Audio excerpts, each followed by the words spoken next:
Dun, dun, dun. All right. This right here is more or less a tour of major tests. What you should be doing in major tests is living here. They have, the vocabulary. You can, run through some words. Basically have the 4 parts of the test: math, writing, vocabulary, and critical reading. My advice, if you have limited amount of time, focus it on the math, because you can up the score very much just by looking at the 95 types of problems here. Just by exposing yourself to the types of problems, you'll get more comfortable with it. If you have at least 4 months before the next test, go into the vocabulary. Expose yourself to vocabulary. There's, as far as the writing goes, you can go ahead and send me essays. You can get some essay prompts here, and they have some grammar questions there. Critical reading has something they call sentence completions.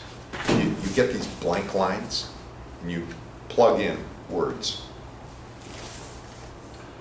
That's the basic visit of majortest.com, and I hope that you will live in this location, visiting largely this section here, which says 24 practice tests.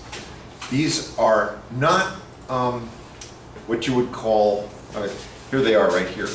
They have groups of 10 to 12 problems in here. And you have to go through each one of these to get exposed to the 95 types of problems. It says you may use a calculator. However, what you're doing in the test is leaving yourself a little messages to the future. When you, with your time, you laid out very clearly these little sort of scratches. You interpreted what you saw. This is how your test should look while you're doing the test, because you've left a trail. The ideal test environment is when you go through a 25-minute test in about 22 minutes, leaving you 3 minutes to go back to double check your answers. And one way to double check is you just look through and say, yeah, that's supposed to be a minus. I left out the minus.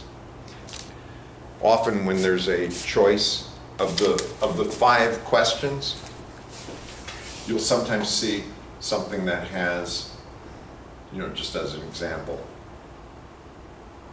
Yeah, there we go.